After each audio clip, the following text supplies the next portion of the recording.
सर्वप्रथम सर्व स्वामी भक्तांचे पुन्हा एकदा खूप खूप मनापासून स्वागत आहे. स्वामी भक्तांनो, आज आपण नाशिक येथील रहिवासी असलेल्या ताईंचा खूप रोमांचक असा अनुभव त्यांच्या शब्दामध्ये बघणार आहोत. आपल्याला खूप सवय असते की फ्रीजवरती आपण काही ना काही वस्तू ठेवत असतो, पण त्यामुळे काय होऊ शकतं आणि महाराजांनी या ताईंना कसं वाचवलं, या अनुभवातून आपल्याला खूप शिकायला मिळणार आहे. त्यामुळे हा अनुभव अगदी शेवटपर्यंत प्रत्येक स्वामी भक्ताने आज बघावा. आणि तुम्हाला देखील असेच स्वामींचे अनुभव असतील तर आपल्या व्हॉट्सअप ग्रुपला तुम्ही तुमचा अनुभव शेअर करू शकता. त्याची लिंक डिस्क्रिप्शन बॉक्समध्ये दिलेली आहे. ताई म्हणतात, सर्वप्रथम सर्वांना श्री स्वामी समर्थ. अनंत कोटी ब्रह्मांड नायक राजाधिराज योगीराज परब्रह्म भगवान श्री स्वामी समर्थ महाराज यांच्या चरणी त्रिवार वंदन. स्वामी भक्तांनो, सर्वप्रथम मी तुम्हाला सांगते की मी स्वामींच्या सेवेमध्ये कशी आली. 2001 साली मी स्वामींच्या सेवेत आली. स्वामी मला माहीत होते, पण सेवा मात्र काही माझ्याकडून होत नव्हती. पण जेव्हा माझं लग्न झाल्यानंतर माझे मिस्टर हे स्वामींचे खूप निस्सीम भक्त, त्यामुळे मी स्वामींशी खूप जोडली गेली आणि नंतर मी स्वामींची खूप सेवा करू लागली. अशा प्रकारे मी स्वामीमय झाले. सुरुवातीला मिस्टर मला खूप सांगायचे सेवा कर, पण मी सेवा मात्र काही करत नव्हती. पण जेव्हा म्हणतात ना की आपल्यावरती एखादं संकट येतं, दुःख ओढावलं जातं, त्याच वेळेस आपण महाराजांची सेवा करायला लागतो, त्याच वेळेस आपल्याला देव आठवतं. असंच माझ्या बाबतीत देखील झालं, कारण मला अगोदर ज्या प्रेग्नेन्सी राहिल्या त्यामध्ये खूप सारे कॉम्प्लिकेशन 2 वेळेस झाले होते. माझं मिसकॅरेज 2 वेळेस झालं. त्यामुळे माझ्या मिस्टरांच्या हट्टापायी मी महाराजांची सेवा करू लागले आणि काय आश्चर्य, यावेळेस खरंच सेवा केली तर मला छान असा मुलगा झाला, नॉर्मल, काहीच टेन्शन नाही, कुठलाच प्रॉब्लेम नाही. अशा प्रकारे महाराजांनी ती प्रचिती दिली. त्यानंतर मी स्वामींच्या खऱ्या अर्थाने सेवेत आले असं म्हणायला देखील हरकत नाही. स्वामी भक्तांनो, त्यानंतर महाराजांची सेवा दिवसेंदिवस वाढत गेली आणि सर्वप्रथम असा एक स्वामींनी सुंदर अनुभव दिला की तो अनुभव मी कधीच विसरू शकणार नाही. तो अनुभव असा होता की माझी एक मैत्रीण होती आणि ती मुस्लिम होती. ती मला तिचं जे काही असायचं ते सर्व काही सांगायचं. माझंही तिला सर्व काही माहीत. त्यांचे मिस्टर देखील माझ्या मिस्टरांचे क्लोज फ्रेंड, सर्व काही व्यवस्थित. पण अचानक काय झालं की तिच्या मिस्टरांच्या दोन्ही किडन्या फेल झाल्या. खूप सारं त्यांना टेन्शन होतं, तिलाही टेन्शन होतं. हॉस्पिटलमध्ये जात होती. आता त्यांना डोनर कोणी मिळत नव्हता आणि जर त्यांनी नाव दिलं होतं, जर डोनर मिळाला तर आपण त्यांची किडनी ट्रान्सफर करायची होती. खर्चही खूप होता, परिस्थिती ही नादान होती. त्यानंतर काय झालं की मग ते म्हटले की आता काय करायचं, तर त्यांचा नंबर लागल्यानंतर तिचा मला कॉल आला की नंबर लागला आहे. त्यांनी खर्च खूप सांगितला आहे, 6 लाख रुपये. आता एवढे पैसे कुठून जमा करायचे. तिचे बहिणी वगैरे यांनी 1-1.5 लाख रुपये जमा केले. मलाही वाटलं आपण थोडीशी मदत करावी. आणि त्यानंतर तिने मला सांगितलं की तुझे मिस्टरांनी, मी तुला आत्तापर्यंत म्हणले नाही, पण तुझ्या मिस्टरांनी खूप आमच्याकडून 15,000 रुपये घेतले होते. 5,000 रुपये दिले, पण 10,000 रुपये राहिले आहे. असं म्हटल्यानंतर मी मिस्टरांना कॉल केला की हे खरं आहे का. मिस्टर हो म्हटले. आता काय करायचं, तर मी म्हटलं ताबडतोब तिचे पैसे कुठल्याही परिस्थितीत द्यायचे, कारण त्यावेळेस आमची परिस्थिती देखील हालाकीचीच होती. पण आम्ही तिला पैसे दिले तिचे. आणि त्यानंतर तिच्या आपल्याकडून काहीतरी मदत व्हावी यासाठी मी सर्वांना मेसेज पाठवू लागली की यांना मदत करा म्हणून. पण थोडीशीच जर रक्कम जमा झाली. त्याच वेळेस ज्या माझ्या नणंदबाई आहेत, त्या नगर परिषदेची त्यावेळेस निवडणुका होत्या आणि त्यांची परिस्थिती ही खूप छान आहे. आणि त्यावेळेस मी त्यांना सांगितलं की असे असं आहे, तर तुम्ही मदत करा. तर तिथेच त्या दिवशी नेमकी काय झालं की तिथे हे झालं होतं, भाषण झालं आणि त्या भाषणामध्ये त्यानं सांगण्यात आलं की मुख्यमंत्री सहाय्य योजना आहे आणि याच्यातून तुम्हाला मुख्यमंत्री सहाय्य मिळू शकतं असं त्यांनी मला सांगितलं. मग मी लगेच त्या सरांचा नंबर घेतला, त्यांना कॉल केला. त्यांनी खूप सारे कागदपत्र सांगितले, माझ्या काही ते लक्षात राहिलं नाही. मग मी वही पेन घेऊन पुन्हा त्यांना कॉल केले. त्यानंतर त्या सरांनी मला मेन सरांचा नंबर दिला. त्या सरांशी मी कॉन्टॅक्ट केला. त्या सरांनी सर्व काही जमाजमी केली आणि त्यांनी सर्व काही प्रोसेस एकदम कंप्लीट केली. इतकी पटपट झाली. तर तिला त्याच्यातून 2 लाख रुपयाची मदत मिळाली. कारण त्यावेळेस मी महाराजांना विनंती करत होते की स्वामी, माझ्याकडे जर असतं तर मी तिला खूप दिलं असतं, पण माझ्याकडे नाही, मी तिला कशी मदत करू, अशी सारखं चिंता माझ्या मनामध्ये त्यावेळेस असायची. स्वामींचं नाव घ्यायची आणि खरंच स्वामींनी माझ्याकडे 1 रुपया नसताना देखील तिची मदत माझ्याकडून स्वामींनी माझ्या थ्रू करून घेतली. हा खूप मोठा त्यावेळेस स्वामींनी अनुभव दिला. त्यानंतर स्वामी भक्तांनो, आपल्याकडे जे स्वामीचरित्र असतं ते स्वामीचरित्रच आपण कंटिन्यू वाचत असतो, बघत असतो, पण माझ्या मनामध्ये खूप सारे विचार यायचे की स्वामींचे आणखी अनुभव असतील, आणखी लीला असतील, काहीतरी असेल तर आपल्याला तर जर मिळालं असतं, माहीत असतं तर किती बरं झालं असतं. जेव्हा स्वामी होते तेव्हा आपण असतो तर मी सर्व काही लिहून ठेवलं असतं, असं माझ्या मनामध्ये खूप सारे विचार यायचे. एक रात्री काय झालं की असंच गुरुवारचा दिवस होता आणि गुरुवारी मला स्वामींचा स्वप्नामध्ये दृष्टांत झाला की महाराज मला म्हणत होते की तुला लवकरच आमचा एक मोठा ग्रंथ मिळणार आहे, असं स्वामींनी सांगितलं. आणि त्यानंतर मला जाग आली, स्वामींचा आता कुठला ग्रंथ मला मिळणार आहे, मला खूप उत्सुकता लागली. त्याच वेळेस स्वामी दत्त जयंतीचा सप्ताह बसला होता आणि सप्ताहाचं आमंत्रण आम्ही घरोघरी जाऊन देत असायचो.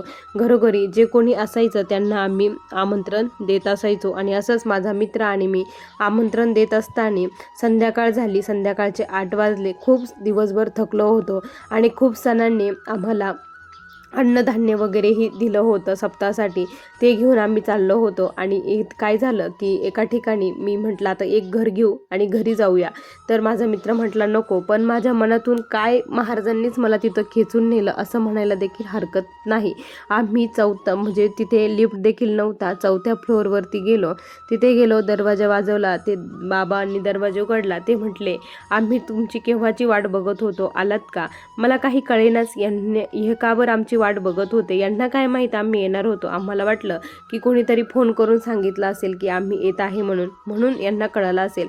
आम्ही आतमध्ये गेलो, पाणी वगैरे घेतलं, तर म्हटलं तुम्ही आमची का बरं कशासाठी वाट बघत होते? तर मला माहीत आहे म्हणे आता दत्तजयंतीचा सप्ताह आहे, माझा मुलगा काही महाराजांची सेवा करत नाही, मी परंपरेनुसार महाराजांची खूप सेवा केली दत्तगुरूंची, पण आता माझ्याकडून पण देखील काही होत नाही. माझ्याकडे खूप सारे ग्रंथ आहेत, ते ग्रंथ कोणत्या तरी चांगल्या हातामध्ये द्यावं, त्याचा वापर व्हावा या इच्छेने माझी खूप तळमळ होती की कोणीतरी यावं.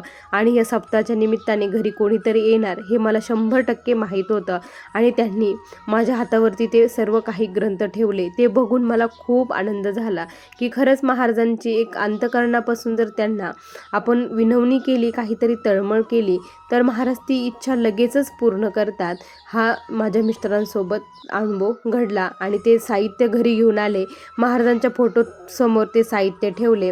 त्यानंतर काय झालं की थोड्या दिवसानंतर, 1 महिन्यानंतर, यांचा जो मित्र आहे त्या मित्राचा मित्र आमच्या घरी आला आणि त्याला ब्लड कॅन्सर डिटेक्ट झालेला होता. तो खूप हैराण होता, खूप चिंताग्रस्त होता. त्यावेळेस आम्ही दोघंही म्हटलं तुम्ही टेन्शन घेऊ नका, काळजी करू नका, महाराजांची सेवा सुरू करा. त्यांच्याकडे काहीच नव्हतं. आम्ही मग जे साहित्य, ते ग्रंथ त्या बाबांनी आम्हाला दिले होते, त्यातील एक ग्रंथ त्यांच्या हातामध्ये दिला आणि तो ग्रंथ होता गुरुचरित्र. या गुरुचरित्राचं तुम्ही पारायण करा, सर्व दुःख तुमचे दूर होतील, असं आम्ही त्यांना सांगितलं. आणि काय आश्चर्य, खरंच त्यांच्या जे काही आजार होता तो जवळपास त्यांना कंट्रोलमध्ये आला होता आणि त्यांना एक नवी आशा, दिशा मिळाली होती. या पारायणाने एक शक्ती मिळाली होती असं म्हणायला देखील हरकत नाही. हा देखील स्वामींनी खूप मोठा त्यावेळेस आम्हाला अनुभव दिला. आता जो मी तुम्हाला स्वामी भक्तांना अनुभव सांगणार आहे, तो अनुभव प्रत्येक स्त्रीने, प्रत्येक पुरुषाने बघायचा आहे. कारण प्रत्येकाला माहीत असतं की आपण कुठून आलो की फ्रीजवरती काही ना काही ठेवत असतो. तशीच माझी ही सवय होती. मी फ्रीजवरती खाण्यापिण्याच्या वस्तू, मोबाईल, काहीही कुठलीही वस्तू आणली नवीन की ती फ्रीजवरती अगोदर ठेवत असायची. ही माझी सवय होती. पण या सवयीने मला खूप मोठ्या संकटाला पुढे सामोरं जावं लागलं. पण महाराज होते, महाराजांमुळे आम्ही कसं बचावलं हे तुम्हाला आता मी सांगते. स्वामी भक्तांनो, काय झालं की आमच्या घरामध्ये दर गुरुवारी नामस्मरणाची सेवा ही सुरू झालेली होती. आम्ही जे काही आमची कॉलनी आहे तेथील सर्व महिलांना एकत्र करायचो. आम्ही 12 जणींचा ग्रुप होता. एकाच्या घरी दर गुरुवारी आम्ही नामस्मरणाची सेवा करायचो. 1 तास महाराजांचं नामस्मरण करायचो. पेटी टाळ वगैरे देखील होतं. खूप घर छान वाटायचं आणि त्यासाठी मग मी आता पूर्वतयारी करत होती. उद्या माझा नंबर होता. आमच्या घरी सर्वजण येणार होते. त्यासाठी मी सर्व काही घर स्वच्छ वगैरे करत होती. त्याच दरम्यान काय झालं की आता घर स्वच्छ करत होती, आवरत होती, त्यामुळे मोबाईलकडे बघायला मला काही वेळ नव्हता. म्हणून मग मी मोबाईल माझ्या फ्रीजवरती ठेवून दिला आणि तिथे दुसऱ्या वस्तू देखील होत्या. मोबाईल फ्रीजवरती होता. त्यानंतर काय झालं स्वामी भक्तांनो, आवरण्यामध्ये खूप वेळ गेला. अक्षरशः संध्याकाळ झाली. मी पूर्ण घर स्वच्छ केले होते. जाळे वगैरे सर्व डब्बे वगैरे काढले होते. सर्व स्वच्छ केलं आणि संध्याकाळ झाली. संध्याकाळची वेळ होती आणि अचानकपणे माझे मिस्टर घरी आले. त्यांना मी पाणी वगैरे दिलं आणि अचानक इतका मोठा स्फोट झाला की काय तुम्हाला सांगू. खूप मोठा आवाज झाला. हा आवाज कशाचा आहे म्हणून आम्ही खूप घाबरलो. मला वाटलं की गॅसची टाकीच फुटली की काय, इतका भयानक आवाज झाला आणि जाळ देखील झाला. माझा मुलगा जाळ जाळ म्हणून खूप जोरामध्ये पळाला होता. हे बघून आम्हाला खूप भीती वाटली. आम्ही धावत पळत आलो आणि काय स्वामी भक्तांनो तुम्हाला सांगते, माझ्या मोबाईलचा पूर्ण जाळ झालेला होता. आणि हे कशामुळं झालं, काय झालं, आणि खाली गॅसची टाकी होती. जवळच माझी गॅसची टाकी होती. आता फ्रीजचाही गॅस असतो आणि तो जर पेटला असता मग काय झालं असतं. आणि ज्यावेळेस आम्ही सर्व चौकशी वगैरे केली की हे कशाने झालं, त्यावेळेस जे फ्रीजवाले होते त्यांनी सांगितलं की फ्रीजचंही अगोदरच हीट असते आणि फ्रीज देखील गरम होत असतं, त्यामध्ये मोबाईलचंही, आणि दोघांचा संपर्क आला. अति हीट झाल्यामुळे मोबाईल हा फुटला गेला. पण तुम्ही खरंच भाग्यवान आहात. तुमच्या घरात कुठली तरी दैवी शक्ती आहे, त्यामुळे तुम्ही म्हणजे बचावलं गेला. कारण जर तुमचा फ्रीजचा गॅस फुटला असता तर खूप भयानक मोठ्या संकटाला तुम्हाला जावं लागलं असतं. तुमच्या घरामध्ये जीवितहानी देखील होऊ शकली असती. पूर्ण घर तुमचं जळालं असतं असं त्यांनी सांगितलं. त्यावेळेस आम्हाला खूप भीती वाटली आणि ज्या चुका मी केल्या त्या चुका तुम्ही करू नका यासाठी हा अनुभव मी आज इथे सांगितला. त्यानंतर स्वामी भक्तांनो, दुसरा असा एक अनुभव आहे, तो मी तुम्हाला आता सांगते. माझ्या आणि माझ्या मिस्टरांचा एक दिनक्रम ठरलेला होता की महाराजांची सेवा करायची आणि दरवर्षी अक्कलकोटला जायचं. यावेळेस देखील आम्ही अक्कलकोटला जाऊन आलो. त्यानंतर आम्हाला कळालं की आपल्या इथून महाराजांची पालखी जाते, दरवर्षी जाते. हे कळाल्यानंतर आम्हाला खूप आनंद झाला. मी मिस्टरांना म्हटलं की आपण त्यांना एकदा विचारून बघूया आपल्या घरी ती पालखी येते की काय, असं मी त्यांना म्हटले. मिस्टर म्हटले की ती पालखी येणं सोपं नाही, पण तू महाराजांना विनंती कर म्हणजे होईल बरोबर. मी महाराजांना कळवळून विनंती केली. त्यानंतर आम्ही तिथे जे पालखीत होते आणि ते नेमकं यांचे मामाचा मुलगा आम्हाला दिसला आणि त्यामुळेच खूप आनंद झाला. आम्ही त्यांना भेटलो. जे कोणी व्यवस्थापक होते त्यांनाही भेटलो. त्यांना विनंती केली की आमच्या घरी या म्हणून. त्यांनी ठीक आहे सांगितलं. उद्याची वेळ दिली. उद्या सकाळी 6 वाजता आम्ही तुमच्या घरी येऊ असं सांगितलं. मग आम्ही जाताना सर्व काही तयारी केली. बटाट्याचं फरसाण आणि जे काही छोट्या हे असतात बिस्किट पुडे, ते बिस्किट पुडे आम्ही घेतले आणि चहाचीही तयारी केली. चहा आपण सकाळी सकाळी करूया असं म्हटलं. महाराजांची पालखी घरी आली आणि त्या दिवशी आम्ही अन्नदानासाठी त्यांना काहीतरी मदत केली आणि महाराजांसाठी एक फेटा आम्ही भेट म्हणून दिला. आता ही परंपरा नकळतपणे सुरूच झाली. दरवर्षी आमच्या घरी ती पालखी येऊ लागली आणि अशाच प्रकारे अन्नदानाची सेवा आणि महाराजांसाठी एक फेटा आम्ही दरवर्षी देऊ लागलो. पण अचानक एक वर्षी काय झालं की 2024ची ही गोष्ट आहे.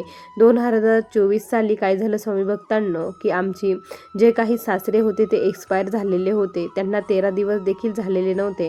त्यामुळे आमच्या घरी ह्यावर्षी पालखी आलीच नाही. आम्ही फक्त मग अन्नदानासाठी पैसे दिले की नको असं हे करायला, आपण पैसे देऊन टाकूया असं आम्ही म्हटलो. आम्ही पैसे दिले. त्यानंतर काय झालं की दुसऱ्या वर्षाच्या अगोदर, पालखी येण्याच्या अगोदर महाराजांचा मला दृष्टांत झाला. स्वप्न पडलं की महाराज माझ्या पुढे बसलेले होते आणि हसत होते. मी महाराजांना म्हटलं की तुम्ही डोक्यावरती टोपी वगैरे काहीच घातली नाही, तुम्ही कसे दिसत आहात? टोपी घातल्यानंतर तुम्ही खूप छान दिसतात, फेटा बांधल्यावर तर खूप अप्रतिम दिसतात, असं मी महाराजांशी बोलते. आणि महाराज म्हणते, हो ग बाई, तुझं ठीक आहे, पण तू मला फेटा दिलाच नाही तर आता फेटा कसा बांधणार असं म्हटले आणि ते हसले आणि तिथून उठून निघून गेले. मला हे स्वप्न पडलं. मी सकाळी उठले, मिस्टरांना सांगितलं की आपण मागच्या वर्षी महाराजांना फेटा दिला नाही. महाराजांनी असा दृष्टांत दिला, ह्यावर्षी आपण खूप छान महाराजांसाठी फेटा घ्यायचा आहे. महाराज तो फेटा खरंच बांधतात. महाराजांनी बघा ना कसा दृष्टांत आपल्याला दिला. माझे मिस्टर म्हटले हो ठीक आहे. मग आम्ही खूप छान यावर्षी फेटा घेतला आणि महाराजांना तो फेटा दिला. आनंद अश्रू वाहत होते. महाराजांची आपल्यावरती कृपा आहे, दृष्टी आहे हे बघून खूप मनाला समाधान वाटत होते. आज महाराजांनी प्रत्येक क्षणोक्षणी कुठल्या ना कुठल्या रूपात येऊन कशा प्रकारे आमच्यावरचं संकट हे दूर करतात. आज आमची परिस्थिती ही खूप छान आहे. अगोदर जे बघितलं तर आमच्या परिस्थिती ही खूप म्हणजे खूप वाईट होती. प्रत्येकजण म्हणतो तुम्ही एवढे सुखी, समाधानी, आनंदी कसे राहू शकता. आम्ही त्यावेळेस त्यांना एकच उत्तर देतो, हे फक्त आमच्या स्वामींची आमच्यावरती असलेली कृपा आहे. स्वामी आमच्यावरती कृपा करतात. भिवू नकोस, मी तुझ्या पाठीशी आहे. या वाक्याची प्रचिती महाराज देतात. तुम्ही देखील महाराजांची सेवा करा, तुम्ही देखील दुःखातून मुक्त होताल असं आम्ही त्यांना सांगतो. स्वामी भक्तांनो, असा मला आलेला हा स्वामींचा दिव्य अनुभव होता. श्री स्वामी समर्थ. बघा स्वामी भक्तांनो, किती सुंदर अनुभव आहे या ताईंचे. तुम्हाला हे अनुभव कसे वाटले नक्की कमेंटमध्ये कळवा. पुन्हा भेटूया अशा सुंदर अनुभवासोबत. तोपर्यंत सर्वांना श्री स्वामी समर्थ. जय जय स्वामी समर्थ. श्री गुरुदेव दत्त.